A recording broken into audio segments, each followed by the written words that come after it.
اعوذ باللہ من الشیطان الرجیم بسم اللہ الرحمن الرحیم وبہ نستعین وهو خیر المعین وصلی اللہ علی سید الانبیاء والمرسلین وعلی آلہ الطاہرین المعصومین اما بعد۔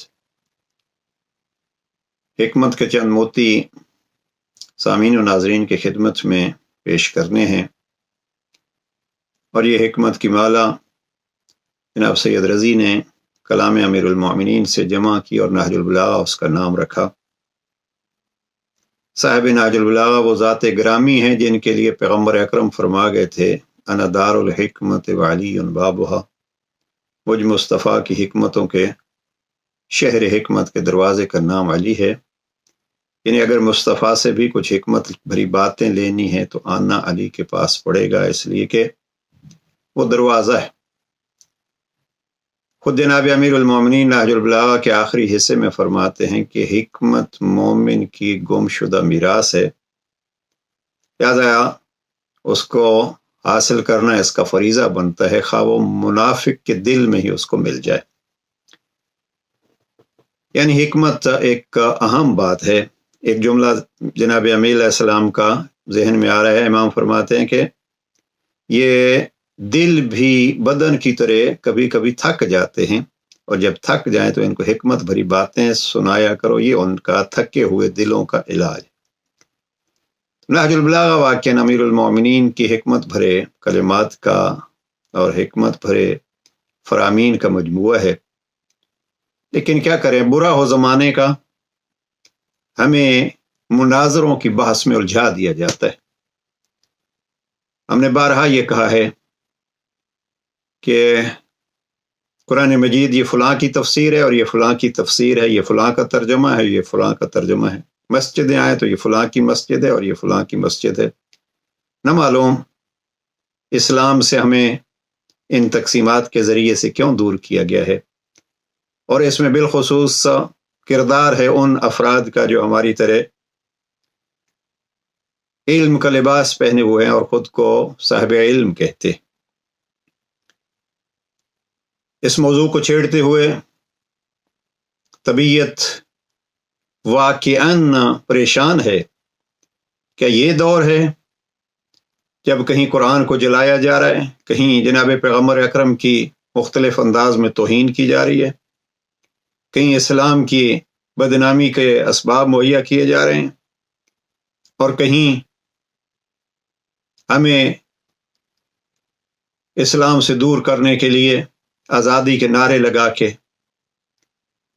ہمیں اس میں گم کیا جا رہا ہے۔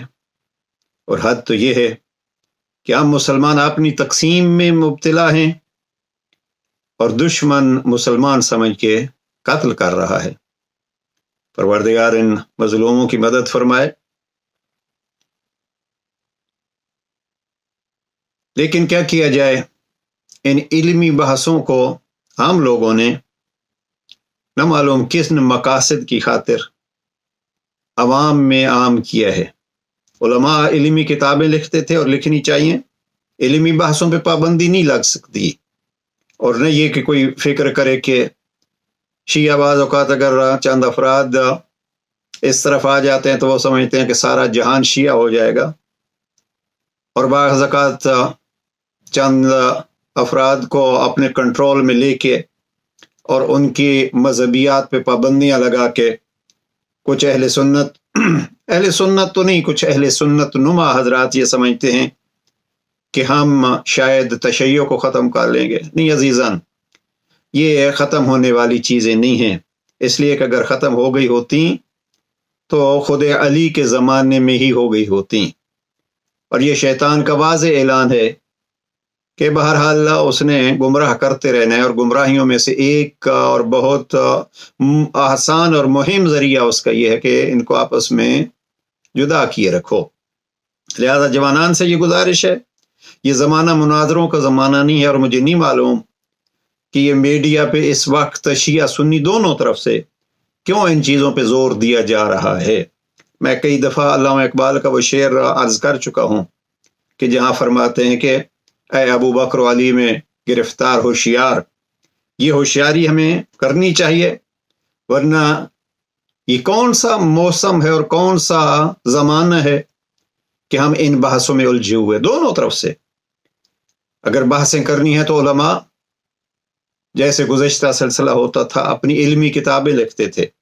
مثلا یہاں کتاب میرے پاس ایک موجود ہے، المراجعات، مصر کے ایک بزرگ سنی عالم، لبنان کے ایک شیعہ عالم ایک دوسرے کو خط لکھتے ہیں، اور اگر آپ المراجعات پڑھیں تو کس انداز سے عزت و احترام کے ساتھ ایک دوسرے کا نام اور سلام لیتے ہیں.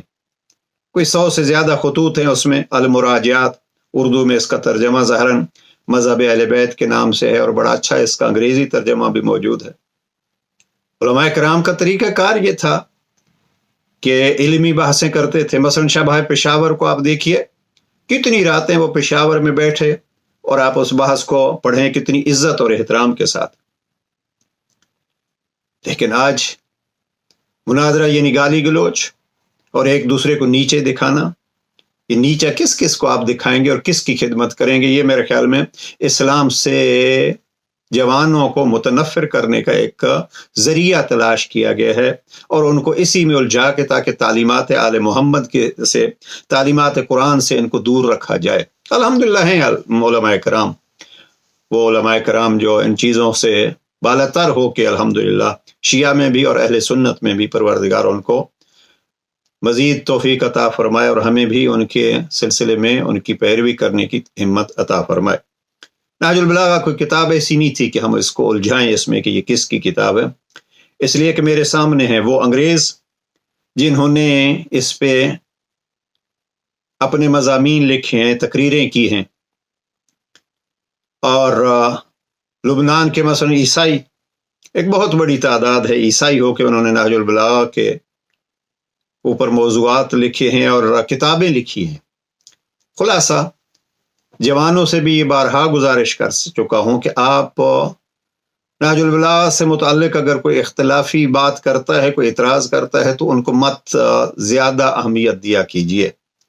اس لیے کہ یہ ایک سلسلہ شروع ہوا تھا. سید رضی نے جب نہج البلاغہ مکمل کیا تو اس کے تقریباً 250 سال بعد ایک ابن خلقان نے ایک، میں اس کو کہوں گا، شرارت شروع کی تھی، اور وہ شرارت آج تک آگے چل رہی ہے، اور کوئی چیز نئی نہیں ہوگی.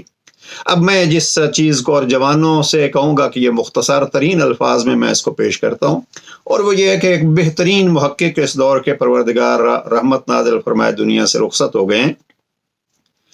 ان سے خود میں نے سنا، اور کئی جوانوں نے مجھ سے پوچھا کہ جی یہ کہہ رہے ہیں کہ نہج البلاغہ میں جناب امیر علیہ السلام، یہ ہے ہمارا آج کا ایک تکلیف دہ موضوع.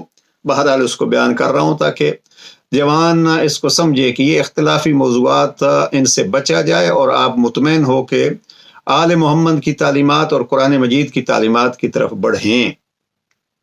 سوال یہ کیا گیا ہے کہ جناب آپ نہج البلاغہ میں پورے میں کہیں جناب امیر علیہ السلام نے اپنی امامت کے حق کا اعلان نہیں کیا یا کوئی نص پیش نہیں کی، اور بلکہ کلی طور پر نص کا سہارا لے کے کہ علی علیہ السلام نے اپنی زندگی میں کہیں کوئی نص پیش نہیں کی. ہم موضوع کو پھیلانا نہیں چاہتے، ہم فقط نہج البلاغہ تک رہنا چاہتے ہیں. لیکن جو جوان دلچسپی رکھتے ہیں اس مطالعے کی، اس میں یہ عرض کروں گا ان سے کہ آپ ایسی بحثوں میں الجھنے کے لیے اگر کوئی ساتھی آپ سے سوال کرتا ہے تو یہ چند کتابیں ذہن میں رکھ لیجئے، ان کو کہا کیجئے ان کے جوابات کے لیے یہ کتابیں پڑھ لیجئے. ایک کتاب جو بر صغیر کی ایک شاندار کتاب ہے اور بے مثال کتاب ہے، جس کتاب کی آیت اللہ خمینی جیسی شخصیت نے تعریف کی ہے، وہ ہے ابقات الانوار فی امامت الائمۃ الاطہار. یہ 32-33 جلدوں میں کتاب ہے، اور اس میں کیا ہے کہ ابقات الانوار فی امامت الائمۃ الاطہار من الکتاب والسنہ. انہوں نے 6 آیات بطور نص لکھی ہیں. موضوع جو ہمارا ہے بطور نص انہوں نے 6 آیات پیش کیے ہیں، اور 10 روایات پیش کی ہیں پیغمبر اکرم صلی اللہ علیہ وآلہ وسلم کی احادیث، کہ یہ ہیں جن سے جناب امیر المومنین کی اور باقی ائمہ ہدیٰ کی امامت ثابت ہوتی ہے. ابقات الانوار نام یاد رکھیے، اور جو مزید مطالعہ کرنا چاہتے ہیں، شاید یا کتاب مہیا نہ ہو، ایک اس وقت کے بہت بڑے مورخ ہیں، اور آپ اس کو یوں کہہ سکتے ہیں کہ شیعہ کے علماء میں سے ایک بہترین مناظر ہیں۔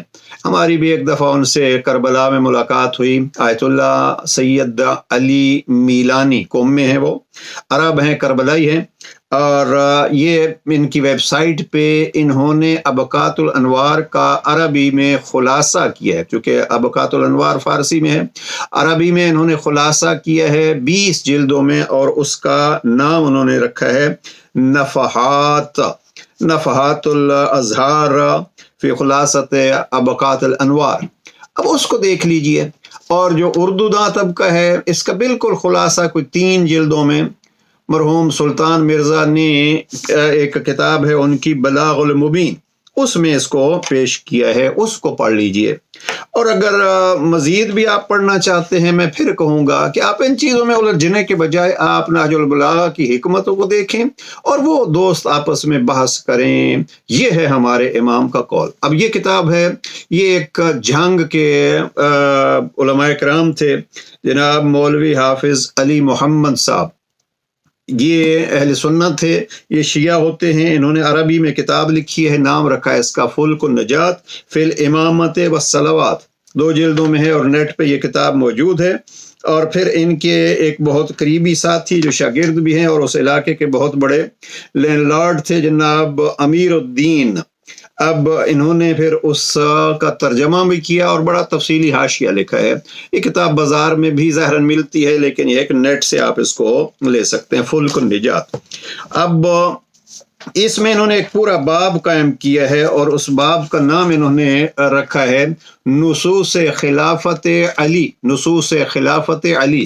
اب صفحہ 843 سے انہوں نے اس بحث کو شروع کیا ہے، اور 930 صفحات ہیں اس کتاب کے، تقریباً آخر تک انہوں نے اس کتاب میں ان نصوص جو ہے وہ پیش کیے ہیں، احادیث بھی پیش کیے ہیں، آیات بھی پیش کیے ہیں۔ اس لیے اگر کوئی کہتا ہے کہ علی علیہ السلام کے خلافت کی کوئی نص جناب امیر علیہ السلام نے نہیں پیش کی، تو آپ ان کتابوں کو پیش کیجئے، مت الجھیے اور مت ٹائم جو ہے وہ اس میں خرچ کیجئے، اس لیے کہ یہ وہ شخصیت ہیں حافظ علی محمد صاحب جنہوں نے اپنی زندگی اہل سنت برادران کی کتابوں میں گزاری، اور وہ ہم سے کئی درجہ بہتر وہ ان کو جانتے ہیں۔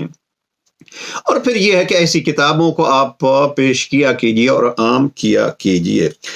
اس کے علاوہ اگر آپ مثلا مزید حوالے اور تلاش کرنا چاہتے ہیں تو ہم ایک مختصر سا اس نہج البلاغہ سے، فقط نہج البلاغہ سے، عمومی طور پر ہم نہیں جاتے کہ جناب امیر علیہ السلام نے کہاں کہاں اس چیز کو پیش کیا ہے، بہرحال نہ کر کے ایک کتاب جو ہے وہ یہ میرے پاس ہے، یہ بھی اہل سنت کی ایک بہت عظیم شخصیت ہیں، ابن مغازلی، اور حافظ خطیب ابن مغازلی الشافی، یہ 483 ہجری میں رحلت ان کی ہوتی ہے، یعنی سید رضی 406 میں، تو یہ 483 میں 80 سال بعد جو ہے وہ انہوں نے بھی جناب امیر علیہ السلام کی زبان مبارک سے فضائل علی بیان کی ہیں، المناشدہ۔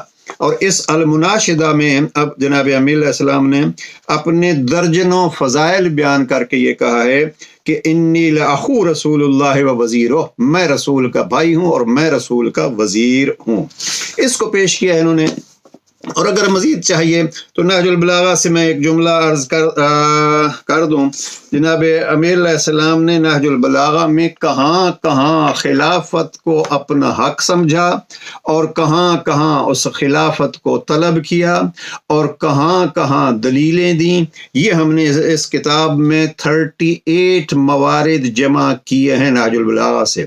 فقط چند پیش کروں گا جہاں جناب امیر علیہ السلام نے، اور میں گزارش کروں گا اہل سنت علماء کرام سے کہ ایسے مسائل چھیڑیں گے تو پھر جواب میں دوسری طرف سے بھی ایسی بحثیں آئیں گی، اور پھر جب ایسی بحثیں آتی ہیں تو پھر بحث کو بحث کے لیے اگر پیش کیا جائے تو پھر بعض چیزیں ایسی سامنے آ جاتی ہیں جن کی کوئی ضرورت نہیں ہوتی اور ان کو چھیڑنا مناسب نہیں ہوتا۔ اس لیے مثلا ایک باب ہم نے یہاں بنایا ہے 38 موارد نہج البلاغہ سے ہیں امامت و خلافت کے حوالے سے، اور یہ یاد رکھیے ہم یہاں خطبہ شکشکیہ نہیں پیش کرنے لگے کہ کوئی کہے کہ جناب آپ کے ایک بزرگ سے میں سن رہا تھا کہ شیعوں کے امامت کا سارا انحصار خطبہ شکشکیہ پہ ہے۔ کس نے کہا ہے آپ کو کہ خطبہ شکشکیہ پہ انحصار ہے؟ میں نے ابھی عرض کیا ہے کہ ابقات الانوار میں 6 آیات لکھی ہیں اور 10 روایات لکھی ہیں۔ کوئی روایت ابقات الانوار میں یہ نہج البلاغہ والی نہیں ہے، یہ اس سے الگ جو ہیں وہ۔ اور اس میں آپ دیکھیے نصوص میں تو بہرحال جناب حافظ علی محمد صاحب نے بھی کوئی نصوص میں سے انحصار نہج البلاغہ پہ کہیں نہیں کیا۔ انشاءاللہ کسی وقت بحث ہوگی نہج البلاغہ کے اسناد اور نہج البلاغہ کے اس علمی حوالے سے، لیکن یہ مت سوچئے کہ شیعت، اس لیے میں نہج البلاغہ سے خطبہ شکشکیہ نہیں پیش کر رہا، خطبہ شکشکیہ سے ہٹ کے جو ہے وہ میں جو چیزیں پیش کر رہا ہوں آپ پہلے خطبے کو ہی دیکھیے۔ نہج البلاغہ کا پہلا خطبہ اگر آپ دیکھیے، وَلَمْ يُخْلِ اللَّهُ سُبْحَانَهُ خَلْقَهُ مِن نَبِيٍّ مُرْسَلٍ أَوْ كِتَابٍ مُنزَلٍ أَوْ حُجَّةٍ لَازِمَةٍ أَوْ مُحَجَّةٍ قَائِمَةٍ۔ میں علامہ مفتی جعفر حسین کا ترجمہ کر رہا ہوں، میرے پاس جناب رئیس احمد امروی کا ترجمہ ہے، وہ بھی پیش کیا جا سکتا ہے، بہرحال تقریباً قریب وہی ترجمہ ہے۔ اللہ سبحانہ وتعالیٰ نے اپنی مخلوق کو بغیر کسی فرستادہ پیغمبر یا آسمانی کتاب یا دلیل قطعی یا حجت کے بغیر یا طریق روشن کے بغیر کبھی نہیں چھوڑا۔ یہاں امام نے 4 چیزیں ہدایت کے لیے ذکر کی ہیں، اور یہاں لفظ ہے حجت لازمہ، جس کو ہم دوسری زبان میں کہتے ہیں امامت۔ اسی خطبہ ایک ہی میں آپ جا کے دیکھیے، آخر میں جناب امیر علیہ السلام فرماتے ہیں ثم اختار سبحانہ لمحمد صلی اللہ علیہ وآلہ۔ اس پہ ذرا غور فرمائیے کہ اللہ سبحانہ وتعالیٰ نے اپنے محبوب کو لقاء و قرب کے لیے چنا، یعنی جب رحلت پیغمبر کا ٹائم آیا، اپنے خاص انعامات آپ کے لیے پسند فرمائے اور دار دنیا کی بود و باش سے آپ کو بلند تر سمجھا، اور زحمتوں سے گھری ہوئی جگہ سے آپ کے رخ کو موڑا اور دنیا سے باعزت آپ کو اٹھایا۔ اب یہ لفظ ہیں خلف فیکم ما خلفت الانبیاء فی اممہا، پیغمبر اکرم نے اپنی امت میں اسی طریقے پہ خلفاء چھوڑے جیسے پہلی امتیں چھوڑ کے چلے گئے، بغیر طریق اذ لم یترکوہم حملا بغیر طریق واضح ولا علم قائم۔ اس لیے کہ پیغمبر اکرم سے پہلے کوئی نبی اپنی امتوں کو ایسے چھوڑ کے نہیں چلے گئے تھے، وہ طریق واضح اور نشان محکم چھوڑ کے گئے تھے۔ لفظ استعمال کیا ہے جناب امیر علیہ السلام نے ولا علم قائم، ایک بلند پرچم اور ایک علم کو چھوڑ کے گئے ہیں۔ اب یہ اگر آپ دیکھیے تو واضح ارشاد فرمایا ہے علی علیہ السلام نے کہ خلف فیکم۔ اب اس کو حدیث ثقلین کو ساتھ لے لیجیے، ہم نے یہاں لکھی ہوئی ہے لیکن اس کی وضاحت میں نہیں جاتے۔ یہ اعلام کون ہیں جن کو چھوڑ کے گئے ہیں؟ اب یہاں خطبہ نمبر 85 نہج البلاغہ میں جا کے آپ دیکھیے، جناب امیر علیہ السلام فرماتے ہیں فَأَيْنَ تَضْحَبُونَ وَأَنَّا تُعْفَكُونَ وَالْأَعْلَامُ قَائِمَةٌ وَبَيْنَكُمْ عِتْرَةُ نَبِيِّكُمْ ہم عظمت الحق و اعلام الدین و السنت الصدق۔ یہ فضائل اہل بیت کا بہترین حصہ ہے۔ خطبہ نمبر 85 عرض کر رہا ہوں، اب تم کہاں جا رہے ہو اور تمہیں کدھر موڑا جا رہا ہے؟ حالانکہ ہدایت کے جھنڈے بلند، نشانات ظاہر و روشن اور حق کے مینار نصب ہیں۔ یہاں فرمایا ہے کہ الاعلام قائمتن، اور پھر وہ ہیں کون سے؟ تمہارے نبی کی اطرت تمہارے اندر موجود ہے، جو حق کی باغیں، دین کے پرچم اور سچائی کی زبان ہے۔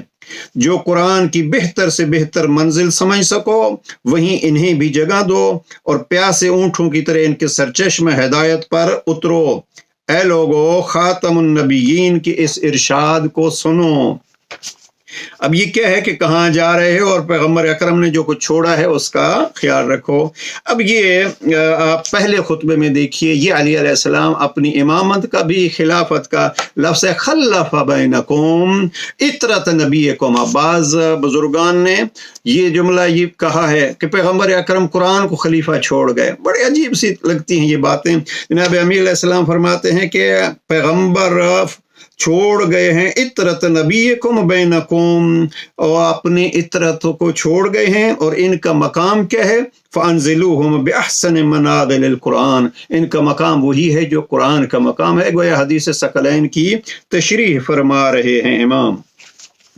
اب یہ پہلا خطبہ ہے، اور اگر آپ مزید جا کے دیکھیے تو یہ خطبہ نمبر، میرے خیال میں ویڈیو لمبی نہ ہو جائے، گفتگو طویل نہ ہو جائے، خطبہ نمبر 72 کو دیکھیے۔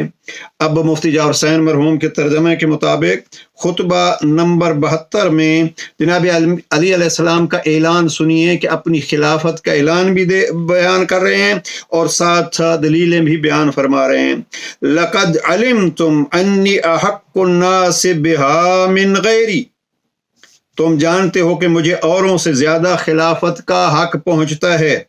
بہا کی ضمیر جو ہے وہ خلافت کی طرف پلٹ رہی ہے۔ لقد علمتم انی احق الناس بہا من غیری، آپ جانتے ہیں کہ مجھے اوروں سے زیادہ خلافت کا حق ہے۔ اور پھر آگے فرماتے ہیں خدا کی قسم جب تک مسلمانوں کے امور کا نظم و نسق برقرار رہے گا۔ یہ ایک اگلی بحث جو ہے وہ ہم یہاں چھوڑتے ہیں۔ میں یہاں یہ عرض کروں کہ بعض بزرگان کہتے ہیں مفتی صاحب سے ہم نے پوچھا تھا تو انہوں نے بھی کہا کہ علی علیہ السلام نے کہیں اعلان نہیں کیا۔ مجھے نہیں معلوم کہ 38 مقامات کا حاشیہ بھی لکھا ہے مفتی صاحب نے، اور پھر کیسے ان کو کہا کہ کچھ نہیں لکھا۔ اس کے لیے یہ مفتی جعفر حسین مرحوم کی سیرت امیر المومنین بڑی مشہور کتاب ہے۔ یہی لفظ جو خطبہ نمبر 72 میں جناب امیر علیہ السلام نے ارشاد فرمائے لقد علمتم انی احق الناس بہا من غیری، تو اسی جملے کو یہاں صفحہ نمبر 426 پہ سیرت امیر المومنین میں جناب مفتی جعفر حسین مرحوم نے لکھا انا حق بہذا الامر منکم، کہ جب جناب امیر علیہ السلام کو لایا گیا اور کس حالت میں لایا گیا، وہ نہج اللہ کے خط 28 میں جناب امیر علیہ السلام نے خود نقل کیا ہے، جہاں جناب امیر علیہ السلام نے حاکم شام کے خط کا جواب دیا، جب وہ کہتے ہیں کہ آپ کو تو بیعت کے لیے یوں کھینچ کے لایا گیا تھا جیسے اونٹ کو نکیل ڈال کے لایا جاتا ہے۔ جناب امیر علیہ السلام اس خط 28 میں فرماتے ہیں آپ نے چاہا تھا کہ میری مذمت کرو، لیکن آپ نے اپنے لفظوں میں میری عظمت بیان کر دی، اس لیے کہ کسی مسلمان کا ظالم ہونا غلط ہے، مظلوم ہونا کوئی اس میں عیب نہیں ہے۔ گویا جناب امیر علیہ السلام نے بہت سارے مسائل اس میں حل کر دیے۔ یہاں مفتی جعفر حسین مرحوم نے اسی منظر کو کیا کہ جب جناب امیر علیہ السلام کو لایا گیا، تفصیل موجود ہے نہیں پڑھنا چاہتا، لایا گیا کس حالت میں جناب امیر علیہ السلام کو بیعت کے لیے، تو جناب امیر علیہ السلام نے فرمایا انا احق بہذا الامر منکم۔ اب خطبہ 72 کو دیکھیے، انی احق الناس بہا من غیری، یہاں لکھتے انا احق بہذا الامر منکم، اور ساتھ فرمایا لا ابایعکم وانتم اولا بالبیعۃ لی، میں آپ کی بیعت نہیں کرتا بلکہ بہتر یہ ہے کہ آپ میری بیعت کرو، میں تم سے زیادہ خلافت کا حقدار ہوں، میں تمہاری بیعت نہیں کروں گا بلکہ تمہیں میری بیعت کرنا چاہیے۔ تم نے انصار سے خلافت لی اور ان کے مقابلے میں دلیل یہ دی کہ تمہیں نبی سے قرابت ہے، اور اب تم زبردستی اہل بیت سے خلافت چھیننا چاہتے ہو۔ یہ مفتی جعفر حسین مرحوم نے لکھا ہے، اور یہ مفتی جعفر حسین مرحوم نے الامامت و سیاست کے حوالے سے لکھا ہے۔ یہ الامامت و سیاست کا صفحہ 11 اگر پڑھیے تو بعض چیزیں جو بڑی سخت ہیں میں ان کو یہاں چھوڑے جا رہا ہوں، بس مفتی صاحب کی عبارت پر ہی اکتفا کرتا ہوں، اس لیے کہ عزیزان جیسے میں نے کہا کہ جب مناظرے کی بحثیں آتی ہیں تو پھر اسی امامت و سیاست میں اسی بیعت کے لیے لکڑیوں کی بات بھی آتی ہے، دھمکیوں کی بات بھی آتی ہے، آگ کی بھی بات آتی ہے۔ اب مت الجھائیے جوانوں کے ان بحثوں میں، اور اپنے تحقیقی امور جو ہیں وہ جاری رکھیے۔